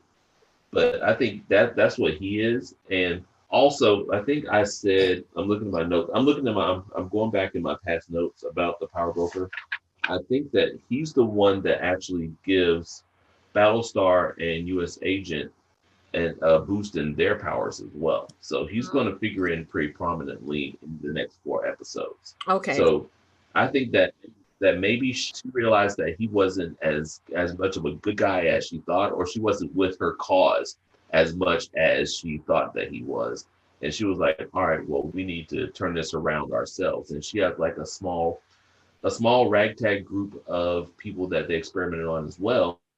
And they're stealing things to either it almost seems like they're trying to make the serum for themselves, or they're still trying to further their goals, but they stole stuff from the power broker. So the power broker's like, "Yeah, I know you stole it. I'm gonna kill you when I find you." So that's basically it. So yeah, he's basically a bad guy who he may be kind of arms dealerish. I have to look it up again, but I think that's basically what I had in my notes. I have a question. the back of the truck, there were weapons they were loading, I right? thought so. And also something that was labeled vaccines. What if those were not? They had medicines, and they had like tanks of gas in there too. Because when they went in there, the guy lifted the tank of gas with one arm and put it on the truck. So there definitely some kind of vaccines and stuff that they were taking somewhere. What if that stuff was not actually vaccines? What if that was everything they needed to make? More super soldiers. Right. Wait, hold on a second. I gotta go back in my notes. And also, am I the only one? Like, I watched the show with the which is sometimes spoilery. You watch the show with the captions on, and like it'll tell you that was Carly before you know who she is when she's speaking. I swear, one of the guys that came when they were getting on the airplane, it said agent. So I think I saw that too. Yeah. So that makes me think those are government agents. Which why I thought maybe the power broker is someone from the government. Okay. Could be. Which is why I was thinking that maybe it's Director Dick. that our budget Captain America is actually working for the power broker. The power broker is actually a government person. That wouldn't. That's because if you think about it, think about what Director Dick was doing. It's like we have to deal with these things that we have absolutely nothing. You know, if but not for the Avengers who have these amazing powers, or someone like T'Challa, the Black Panther, who has these amazing powers and strengths. But for those people, the Earth would be a wasteland. So, you know, Director Dick has this program where he's trying to have Vision rebooted to be a defense project. And now you have someone else in the government who's trying to create super soldiers who work for the government to help defend against the big three, the androids, aliens, and wizards. So it's not outside of the realm of possibility that this was a government-funded project. And they've stolen this stuff from the government. And it may not just be the United States. It could be whoever was behind the Sokovia Accords. Because if you think about it, you know, like I said earlier, we have General Ross, who was working on the super soldier serum himself. Right. You know, this is not outside the realm of possibility which is why I think the Flag Smashers seem to be more anti-government than anything. And what would be something that would lead them to be anti-government is, you know, we want to take this power for ourselves and free the people from the government oppressor who's been trying to control things for the last 5 years. Right. That's cool. Oh, and by the way, whatever, that's not a theory. It sounded like it sure sounded. It's not a theory. It's all based on facts and not conjecture. That sure sounded theoretical to me. I led with the caption that said agent, and then he said something. That's not a theory, that's a fact. I agree with I mean, I agree. I'm just saying, I still told you so, but I mean, you know. I mean, yeah, it's like I think there's definitely something to that, especially with Cap being gone. I think they're probably like, well, we need another super soldier. Like, how did Cap become who he was? Well, he had super soldier serum. Okay, well, we need to figure out how to make super soldier serum. In comes Power Broker saying, I can help you with that. Power Broker might be General Ross. You never know. Oh my God, it's General Ross, for real. That sounds like a theory too. So you're on a roll. Good God. That's a theory. That's a theory, actually. Okay. only because I just saw Incredible Hulk not too long ago, and I was like, oh yeah, he did inject that stuff in the Blosky, and he was doing the same thing, trying to go toe to toe with the Hulk until he got smashed. The only reason I want to see General Ross is so that I can see Red Hulk. I could give a fuck about him. I just want to see the Red Hulk. Okay, now you're venturing in the theory territory. Well, not only. No, that's a fact. That's a fact that I want to see the Red Hulk. Well, everybody wants to see the Red Hulk. The fact is that General Ross turns into the Red Hulk. I want to see that. Everybody wants to see that. Everyone wants to see that. As long as it's not Mephisto, we all good. But did you guys catch which is a throwaway where they were saying, "You sure you didn't give him a ride to the moon"? They were referring to the externals. The Eternals, yeah. Yeah. Eternals. I'm tired. Late. Yeah, I thought that because they're not doing. Are they still doing that movie? Yeah. Yes. Okay. Yeah. So I thought. Okay. Because I was like, oh, okay. I think it's coming out in November or December. Okay, because that was a clear nod toward that. I thought that was interesting that they just sort of kind of randomly threw that in there. But I think, and this is they won't do it, but I think that the fact that the Hulk got not one but two movies, and the second movie was a remake of the first movie, shows how terribly they screwed the Hulk movie up.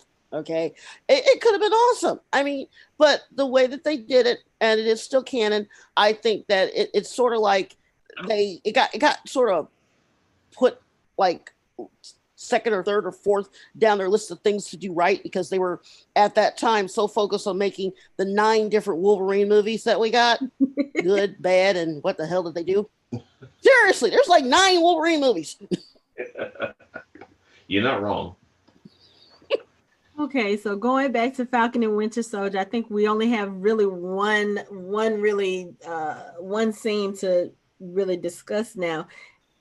After Bucky and Sam leave the police station, of course, they come across John Walker and Lamar Hoskins, and they're going back and forth with each other, trying to decide whether or not they need to work together, how they need to deal with this super serum soldier issue. And Sam makes a very good point to John Walker. He says, well, you guys have all of these restrictions, and guidelines that you have to follow in order to do this, and he and I, we're free agents, so it really wouldn't be beneficial for us to work with you. And so then John Walker has the nerve to say, well then let me just say this: stay out of my way. I looked at that screen like, who you think you talking to? Come on, son. Who you think right. you talking Come to? on, son. Let's really stand in your way. Like, if you and Bitch, please. yeah, exactly. Like, if y'all want to take on Sam and Bucky, I don't think that's even a contest. Although I will say I have read up a little bit on who John Walker's character is supposed to be, and I have read that he supposedly his character is supposed to be stronger than Captain America was. So I'm like, okay. But if you're supposed to be a regular person, I think that's coming though. Yeah, we'll get that. I don't think he's there yet. No. I think that the Power Broker is probably going. Once the Power Broker realizes that the Flag Smashers are really powerful and they're trying to recreate his serum, he's going to offer his serum to the government to try out on Battlestar and Great Value Cap, and then he's going to be that at that point. But I just don't think he's there now. I think that, to Anne's point before, that he does have some powers. He's stronger than the average human, but I don't think he's at Cap level yet. But I think that by the end of this, he's probably going to be pretty powerful. Mm-hmm. I think the reason why people keep trying to recreate the serum is they can't get it perfect. I think Cap has it perfect. I think maybe this is a theory of mine, but that his abilities, his strength, his intelligence, all that stuff is still surpasses whatever other concoction anyone comes up with. Even the one the Hydra came up with was close to it, but the ones they created were all unstable. And even Bucky he has a version of it, and he's still not as strong as Steve. And I think, that's why we keep seeing all these different people pop up. Even Luke Cage, because if I remember correctly from the TV show, that experiment was also part of trying to come up with the super soldier serum, because they were experimenting on prisoners for the same reason. Yep. So, and I think one of the things we get from this show is that people are walking all over with something in them, that does that, and I wouldn't be surprised if in Spider-Man, it may not be canon anymore, but I think that's what they were working on at Oscorp as well.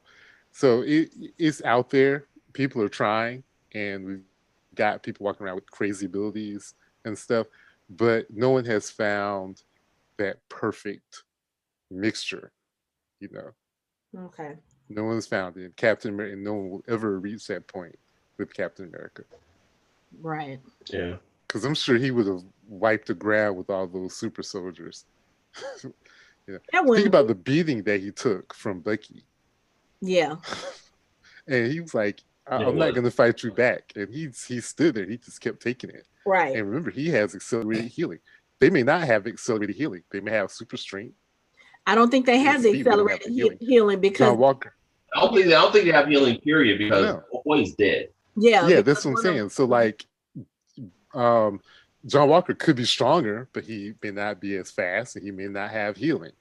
I mean, and the metabolism. It's just whatever they have is not perfect. It's something, but it's not perfect. Yeah. Because even Luke Cage has issues with his. His isn't perfect either. Yeah, it's but damn close. Bulletproof. At least it's bulletproof. It's damn close. But he don't heal with crap, but he does get hurt. Oh yeah, if he gets hurt, then he's hurt. He's hurt. Yeah. But okay, so then Bucky and Sam are talking, and Bucky's like, "Hey, I gotta go see a guy about a thing." Right. And he's talking to Sam about the super serum and how they're going to get answers, and he just basically says, yeah, we do know somebody who might have answers. He said when Isaiah Bradley was talking about your people, he was talking about Hydra, and who do we know that knows a lot of Hydra secrets? And Sam's like, no, you're not are you really going to go put yourself in the room with him? And I like the way that Bucky, he just hesitated. He was like, yeah. And Sam's like, yeah, okay, I'll be all right. We're going to go see Zemo. And I was like, oh, it's about to really get good now. So only because they have to. And it's the same prison from the X-Men movies. Is it? Yes. Okay. It's the only same, because they it's the same one that they had Magneto in. Oh, okay. So are they going to put Nala McQueen? I'm not going to go down that road. But yeah. As long as you don't say Mephisto. As long as you don't say Mephisto. Yeah. So I guess we're getting Zemo in the next episode. So does that mean we're going to get Sharon Carter too? Like, when is she coming? Well, Legends has her bio up. I just checked. Yeah, it's on. Yeah. So that means it's probably coming. That means it's coming up. Yeah, it's been up. Okay, well, I just checked out Legends because I didn't know about it. So. Oh, okay. But yeah, so yeah. I didn't check Legends because I didn't think it was anything interesting, but I just looked at it. Looks pretty cool. I'm just waiting for the scene where he sees him and he just starts saying longing, rusted, 17, daybreak, furnace, 9, and Bucky looks at him. He's like, "What the fuck's wrong with you?" I just want Bucky. I want to see how. Like, yeah. All I want to see is Shuri as smart as she claims. Yeah, exactly. I want to see if that work actually worked. Right. Because that would be awesome if it'll be cool as shit if all of a sudden he calls Shuri, be like, yeah, he tried it. No, it didn't work. All right, that would be awesome. I like what Mike said. He does those series of words and he just goes, "The fuck you saying to me?" or he probably, or not even say anything at all. He just gives him this deadpan look, like he just look. He stares. He just stares at him. He just stares at him. That would be perfect. Or he kind of, no, he should act like it's working, and they'd be like, "Give me my orders," and then he says something, and he's like, "Man, fuck you!" Psych. Hopefully, he doesn't do one of those classic villain things, and it's like, "I'll tell you what you want to know if you break me out." Well, then I'm like, "Oh, geez, come on." I hope that Bucky is not going to be stupid enough to fall for that. But we've already seen that he gets out because he gets out and he has his mask and stuff. So Yeah, we know that, but I'm hoping something Bucky happened. is not the one to let him out. Well, there's also a scene in one of the trailers where Bucky is talking to him. Well, Bucky, you see the hand, you see Bucky's vibranium hand dropping bullets while Zemo is standing there, and they're outside. So we'll see how this goes. You're right. He's gonna get out. We'll see. Right. Oh, there's no doubt. Looks like Bucky catches up to him. I don't want it to be Bucky that lets him out though, because then that means Bucky will be back on the most wanted list, and we have to go through that whole shit again. And I just don't want to do that. I just want Bucky to have some peace in his life. I mean, I know it's not going to come anytime in the next maybe one of those things. It may be one of those things where they get there and he's not actually in the prison; it's somebody else. Now that would be interesting. Okay. But we only have 4 episodes left. Yep. So we can't spend episodes trying to find Zemo. That'd be kind of a waste. Yeah. That's what. Just like somebody asked me about the whole Isaiah Bradley storyline. They were like, well, do you think that they're going to delve more into it? I said, probably not in this show because they've only got 4 episodes. And he was like, I didn't realize it was only a 6-episode show. I'm like, unfortunately, yes. Now, if they decide they want to give us some more episodes, if they want, and Isaiah told them to kick. He told them to kick rocks. So they not get anything from him. Can't fight long. He told them to get out. He's done with them, so we're not going to see him anymore. Yeah. Eli probably, but that would be in Young Avengers or something. But okay, gotcha. Yeah. We only got 4 episodes left. So basically, we have a 6-hour movie. They did like what Justice League Snyder Cut did, and it's in parts, but we're getting 1 part a week instead of a 6-hour movie. That makes me sad though, because after this show, are we expecting to see Falcon and the Winter Soldier in any other Marvel movies? I don't think so. Right? I mean, he could be. I mean, he could show up in Black Panther he could be the White Wolf in Black Panther. Well, yeah, okay, yeah. Unless he signs a deal with Star Wars with Disney to be the next Skywalker. Man, listen, he needs to do that. That needs to happen for real. I just like I put up. I finally finished watching The Mandalorian, and even though they spoiled the whole thing at the end, because I know someone listening might not watch this one. I know what happened. I still shed tears. I still was like crying like a little boy. Like I was like, that was beautiful. Mm-hmm. And the whole thing with the memes with him looking just like Mark Hamill at that point, I'm like, that has to happen. I don't care what kind of movie it is. It has to happen. Like Sebastian Stan, I think he was asked that question on a talk show like within the last couple of weeks, and he said Mark Hamill himself would have to be the one to call me and say, hey, I want you to do this in order for him to even consider it. And I'm like, dude, he's basically already called you his long lost child on Twitter. It's a done deal. I need that to happen. I'm trying not to think about it because I don't want to get my hopes up. But I mean, you brought that in at the end of season 2 of The Mandalorian. Chances are that's got to continue in some way, shape, form, or fashion for season 3. Right. So I need that to happen. I need it to happen. I would not be mad. It's like just get the bowl out, cut his hair around it, and make that make him look like make it happen. But back to the original question, I would not think that they would not have James Bucky Barnes in any more Avengers movies. All right. When Carly jumped up and caught Red Wing and broke it, and Sam was still being subdued by the other guys, he said, I always wanted to do that. I busted out laughing. I was like, that's fucking classic. Like I don't know why people keep giving Red Wing so much shit. And I'm like, just let a robot be a robot. Damn. Also, do you think Bucky when he was running up the field? I was about, I just made myself sad. I was about to say, do you think Bucky called Natasha and said, hey, it's finally dead. I forgot Natasha's dead. I just made my own self depressed. Oh, don't. Also, when he was running up the field and they said, "Your new Captain America," I threw up a little bit in my mouth. I was like, "How dare y'all?" I didn't like the Cap is back posters. Yeah, I was like, y'all that's some bullshit. Yeah, the Kappa's back posters pissed me off the most. More than that, but I get your point. Yeah. Mm-hmm. And also, shout out to Germany for having super soldier revolutionary hostels available. I mean, it's like they just came in and they were like, okay, yeah, come in. We cooked some fresh chicken livers for you. It's a family recipe. And the look on Carly's face was classic. She was like, I am not eating that shit. Mm-hmm. And she was like, thank you. That's so good. Like with the teeth clenched, like, oh my God, you're so thoughtful. Thank you. Yeah, that dude was very eager.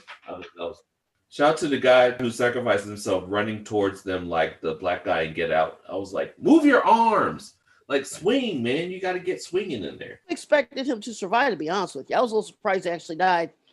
All he did was push down the pole. Like, he could have done that and then, like, dipped off to the side somewhere.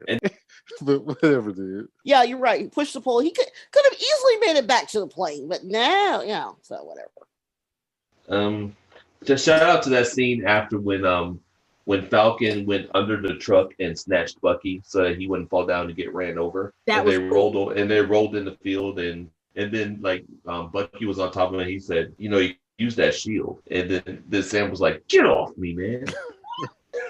Bucky is not gonna let that shield thing go. He's not. He's not letting that go. He's not letting it go. Even when he first saw Sam in the hangar when he was getting ready to go on the mission, he said, shouldn't have given up the shield. That was the first thing he said to him. I was like, damn, hi, how you doing? Yeah, because Sam was coming down. Sam was coming down the stairs, and when he saw Bucky, he went, I already know I already know what's coming out his mouth. He already knew. And then Bucky said hi later on. He was like, when Sam showed up, he said, hi, good morning. So he said it. He was a little late, but he finally said it. That's funny. Hi, good morning. Yeah. The whole episode, I think that besides some of the awesome things, just watching the two of them just play off each other was so much fun. That's just a bit like Anthony said, we could just have the show and it could just be them going back and forth. Yeah. I mean, I agree. We have a story behind it, but just watching those two on screen is fine. When I tell you guys, I have gone so we talked about this off air a couple of weeks ago. We were talking about the endless hole that is TikTok. Like, we are all part of that generation that's supposed to be too old for TikTok, but I finally got one about 2 months ago. And I have to ration myself when I'm on it, because once I get on TikTok, I go down this hole and then I look up and it's like 3 hours later and I've been doing nothing but watching TikToks. And easy. And see, you guys are bad because you keep posting stuff, and I'm like, not gonna do it, and I click on it. So good, though. TikTok is the devil. I don't click on it. I resist, but I can't, every once in a while. You have to watch the ones that are the interviews with Anthony Mackie and Sebastian Stan. They are hilarious. They are so funny. There was one where they were being interviewed.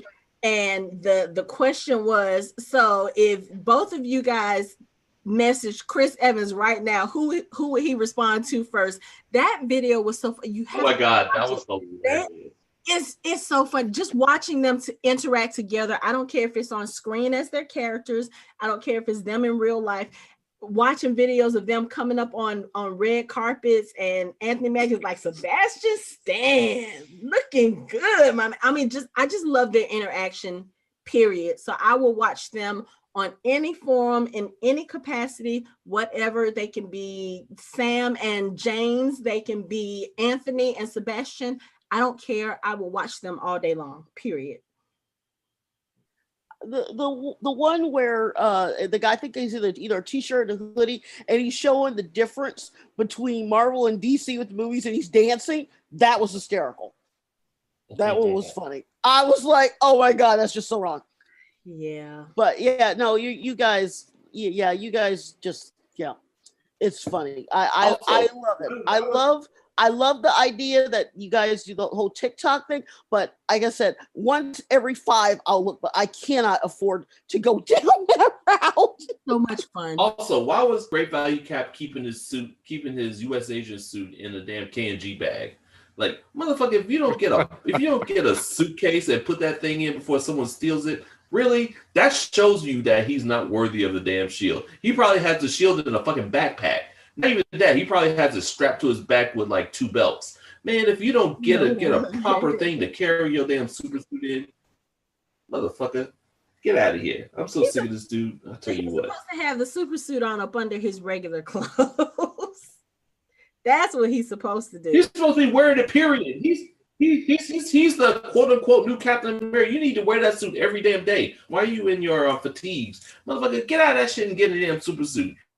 You know how much money we're spending on advertising and you walking around not in that damn suit? Take it out of that damn K&G bag and put it on. What the hell's wrong with you? Oh, jeez. Man, please. Anybody else got anything?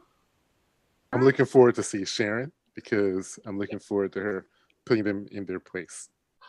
That's going to be funny. Yeah. Maybe they'll stop acting so childish. That's going to be funny. They need guidance. They do. They need a guidance. chaperone. You're they right need a about chaperone. Mm-hmm. They need a chaperone. So yes, we need Sharon in to come in and take that mantle and kind of put them in their place. But right. Yeah, so I'm ready to see her too. So hopefully we'll get her. I know we're getting Zemo in the next episode. So I think things are about to really, really take off with the show and the story. Like you said, hopefully. we only have 4 episodes left, so they got a lot to pack in before they close this out. So we'll see where that goes. But for now, that's it for our show. You can find us online at www.fandomhybrid.com. We are on social media on Facebook, Instagram, and Twitter at Fandom Hybrid. You can listen to us on Spotify, Apple Podcasts, Google Podcasts, Stitcher, iHeartRadio, and other major podcast streaming platforms. Thanks for listening. We hope you join the conversation next time.